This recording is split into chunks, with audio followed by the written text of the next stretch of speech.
before we wrap up, I just want to, looking at those two games, and it's only two games, but I think they are two key areas that I think are just going to be interesting to see, not only how they develop throughout pre-season, but also obviously when we get into the serious stuff is I think firstly goalkeeper.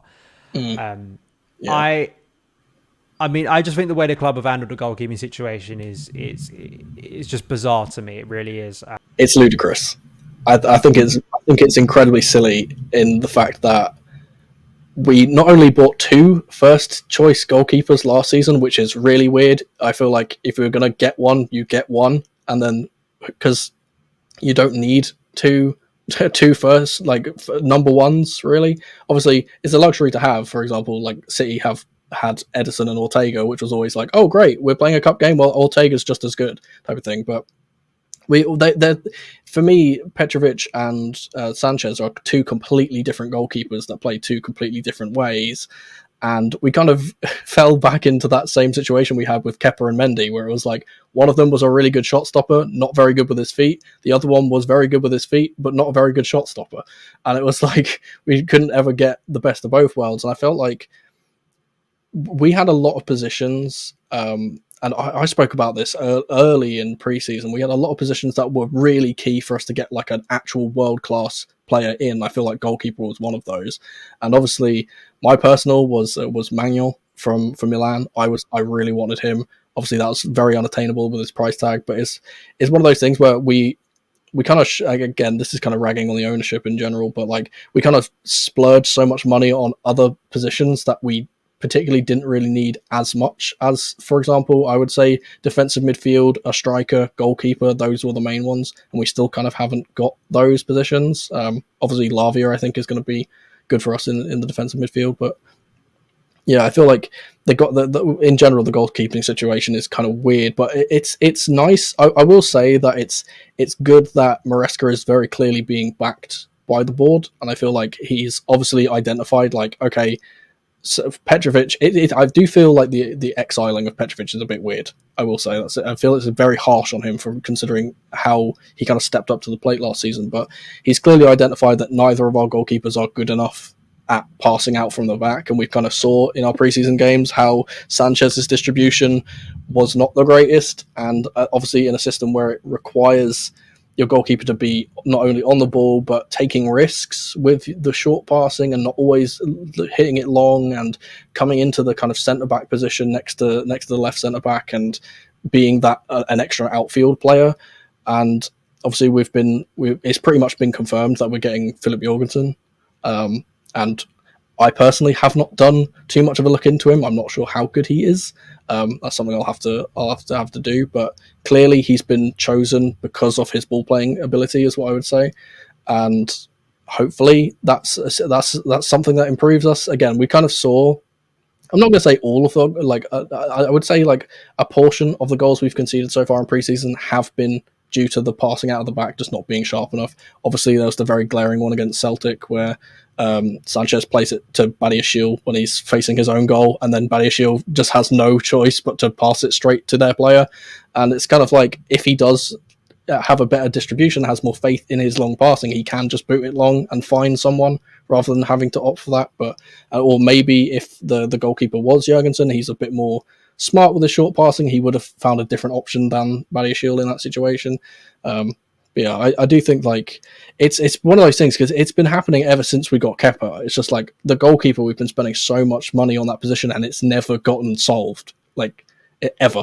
We thought we had it with Mendy when Mendy had that really good run, and then he just suddenly had a really bad part of form, and then he got booted out, and it's just been this again. It's like a revolving door of goalkeepers, and we've never really settled on someone.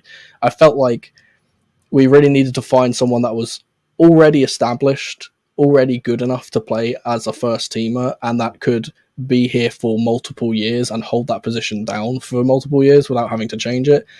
Unfortunately, that's not how it's worked out, and maybe Jorgensen becomes that player. We don't know yet. We'll have to wait and see, I suppose. Personally, again, he's not as much of an established name as I would have preferred, so I don't know if that's going to be something he can do. We'll just have to see, I guess. Yeah, I think that there are several issues with it. I mean, I just don't think Sanchez is good enough, and I think you get the the constant kind of, when I listen to people who have been critical of Sanchez will say, well, he's better with the ball at his feet than Petrovic. And I question that that's even true. In patches, but I think the issue is right that Sanchez for 40% of a game can look good with the ball at his feet and is playing the sort of football with a goalkeeper in a possession-based team that you'd probably want. But the problem is there are several moments within a game where he does something that completely undermines that, and he does it pretty much every game. And I don't even think, the problem is with stats, right? I believe you should have a mix of stats and the eye test, right, to analyze a player. The problem is that the stats probably don't show enough of how bad Sanchez was last year, because we didn't. There were one that stands out to me is when he I think it was against Brighton in the League Cup. I can't remember. I don't know if it's João Pedro in the cup, but he literally passed the ball to him, and I think Pedro missed a chip. Right, that and then that doesn't contribute to an error leading to a goal. Yeah. But those were many moments like that where it should be punished, and they don't show up in stats. So people looking at, actually, we didn't concede many goals due to him being terrible to ball at his feet. But unfortunately, having watched him throughout the course of the season, so there's that. And I also just think Petrovic is a serviceable goalkeeper, and there are many things just about Chelsea currently that it's nice theory versus the reality. And I, like with you, I do wonder if, take Liverpool and City, right, is they went through, in different phases, going through goalkeepers who just simply weren't good enough and were costing them, whether it was Karius for Liverpool, they had Simon Mignolet obviously before that, and eventually they had to bite the bullet and they had to just sign a serious goalkeeper. With City, obviously, with Claudio Bravo replacing Joe Hart, Claudio Bravo had a really, really bad time of it, and it took them about a year to finally get the goalkeeper they wanted in Edison. And I don't know, I just think that at some point you can kind of dance around the edges with these things, and we can talk about, but this player aesthetically looks a little bit better, but there's a reason why, and it's a cliche, but it's true, why at both ends of a pitch you usually are forced to spend a lot of money, or they're so vital to your chances, because they do make a difference. And if you want to win the biggest titles, if this ownership is serious about competing, there's a reason why you have to spend big money. And maybe you pull it out the bag with a Jorgensen. Maybe he turns out to be a little bit like Palmer, right? But I don't know how many times you can pull it out the bag. Palmer is a freakish story in modern football. He's an anomaly. He's a massive anomaly. He really is. To buy for literally 40 million within this market for a player who within a year is probably double that already. Terms, not even that. I think he's probably, given how mad the current market is, he has to be over 100 million player. Yeah, that's just. I would not settle. That's the thing. If you asked me to put a price on Palmer, I would say he's priceless. You can't offer me enough money to get rid of him. So it gets to a point where they're gonna have to, unless as we hope, either Maresca's tactics are wonderful enough to make Jorgensen or Sanchez better. I think that's unlikely personally. I think that there is still a reality that you need great players, and for as brilliant as Pep Guardiola is, he is benefited by the fact he works with some wonderful players who probably would work well in majority of football systems.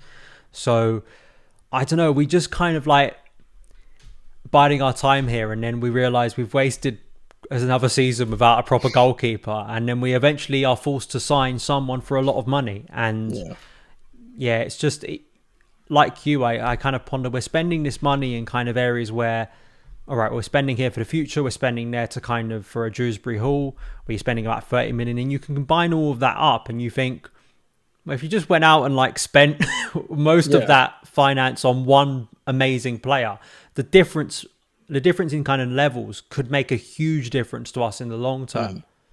I agree with that, and I think it's obviously the oldest saying in football, goals win games. And I feel like what you were talking about with the players at the top end of the pitch as well as the back end of the pitch is that if your goalkeeper is not good, you're going to concede, you're going to lose. If your striker's not good, you're not going to score, you're going to lose. And it's one of those things where I do feel like, and as I said, I highlighted that striker, goalkeeper, and defensive midfield were the three positions I really wanted us to sign someone established, someone really good, someone that's going to be expensive, but it's worth spending the money on it, because otherwise you get situations like we've been going through where you just spend so much money trying to plug holes, really, instead of just replacing the wall. You're just trying to plaster it over. It's just eventually the wall's going to fall down. It's just like, just get a new wall.